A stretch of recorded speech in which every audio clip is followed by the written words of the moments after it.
الحمدللہ والصلاة والسلام علی رسول اللہ۔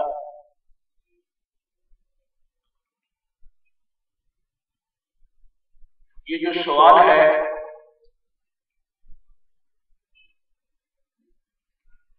کہ علی رضی اللہ تعالی عنہ مشکل کشا ہیں، سید اسد نامی مولوی کہتا ہے کہ انہوں نے خیبر کو فتح کیا، تو یہ فتح کرنا مشکل نہیں تھی؟ تو انہوں نے مشکل دور کی، زیادہ مشکل کشا ہوں گے؟ بھئی جواب اس کا یہ ہے کہ فتح خیبر یعنی جو فتوحات ہوئی تھی اس زمانہ میں نبی کریم صلی اللہ علیہ وسلم نے خیبر کے موقع پر یہ فرمایا تھا کہ کل جھنڈا ایک ایسے شخص کو دیا جائے گا جو اللہ اور اس کے رسول سے محبت کرتا ہے، اللہ اس کے ہاتھ پہ فتح دے گا۔ آپ صلی اللہ علیہ وسلم فرما رہے ہیں کہ کل ایسے شخص کو بھیجیں گے جس کے ہاتھ پہ اللہ کی طرف سے فتح ہو۔ تو اللہ رب العزت نے اس اسباب کو جو تھا پہلے انہوں نے وہ اختیار کیا، اور نبی کریم صلی اللہ علیہ وسلم کے فرمان کے مطابق یہ فتوحات تو اللہ ہی دیتا ہے، مدد اللہ کی طرف سے آتی ہے۔ اس کا مطلب یہ ہوا کہ جس فتح میں جس ان غزوات میں یا ان حروب میں جو بھی جنگیں ہوئی اس زمانہ میں کافروں کے ساتھ، جہاں جہاں کوئی فتح یاب ہوا وہ مشکل کشا سمجھا جائے گا۔ تو اس شخص کے نزدیک پھر غزوہ احد میں جو مسلمانوں کو ظاہراً تھوڑی سی شکست ہوئی، ابو سفیان مشکل کشا بن جائے گا۔ کیا ابو سفیان کو یہ مشکل کشا مانتا ہے؟ کیا خالد بن ولید جن کے ہاتھ پہ بے شمار فتوحات اللہ پاک نے ان کے ظاہر فرمائی، کیا وہ اس کے نزدیک وہ مشکل کشا کیوں نہیں بنے؟ کیا عمر بن عاص جنہوں نے فاتح مصر کیا اس کو مشکل کشا بننے کیوں نہیں کہتا؟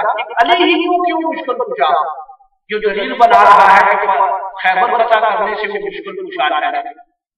تو یہ بہت بڑا ان لوگوں کا مغالطہ ہے اور عام لوگوں کو گمراہ کرنے کی ان کی ایک بہت بڑی سازش ہے کہ یہ بات کو جو ہوتے ہی نہیں وہ ذکر کر دیتے ہیں۔ جیسے وہ بحرے کا مشرق جب برطانیہ جاتا ہے تو وہاں کچھ سنی عید میلاد النبی کے بارے میں متردد ہو جاتی ہے۔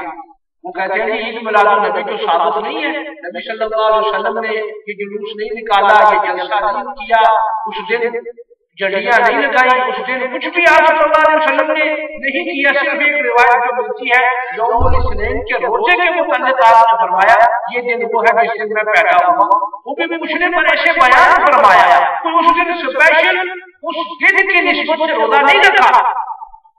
تو جب وہ سنی متردد ہوئے تو وہ بحرے کا مشرق کیا کہتا ہے؟ کہتا ہوں میں تمہیں دلیل دیتا ہوں، اور میں تمہیں تو دلیل کہاں سے دی؟ کہتا ہے ایک دفعہ صحابہ کہتے ہیں جلسنا، نبی کریم صلی اللہ علیہ وسلم منبر پر تشریف لائے، فجلسنا حولہ، ہم آپ کے ارد گرد بیٹھ کے آگے آپ نے بیان کرنا۔ اسے کہا دیکھو یہ جلسہ یہ جلوس اس کا مادہ بھی جلسنا ہی ہے، یعنی گویا تو بیٹھنا اس سے یہ نکال کے لوگوں کو گمراہ کر دیا۔ اچھے خاصے وہ سمجھ گئے تھے بات کو، ان میں پھر کچھ تو ڈٹے رہے کہ نہیں جلسنا کا معنی یہ نہیں بنتا، جلسنا کا معنی بیٹھنا ہے۔ تو وہ جلوس نکال کر بھنگڑے ڈالتے ہو ناچتے کودتے ہو، یا تو بیٹھو نا، یا تو منبر کے ایک طرف بیٹھ جاؤ، باہر نہیں نکلو۔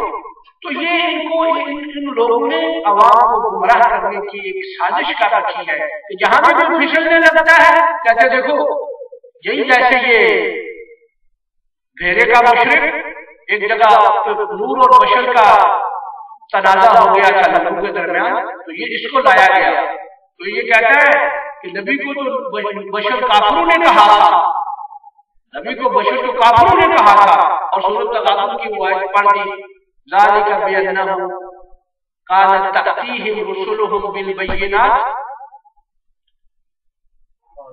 فقالوا ابشر یہدوننا، اللہ فرماتے ہیں یہ کافروں پہ ہمارا داد اس لیے آیا جب ان کے پاس رسول آئے تو انہوں نے یہ کہہ کر کہ یہ تو بشر ہے ان کی رسالت کا انکار کر دیا، اور پھر جب انکار کیا تو اس کفر کی وجہ سے پھر اللہ پاک نے اوپر عذاب نازل فرمایا، تو جب فقالوا گویا نبیوں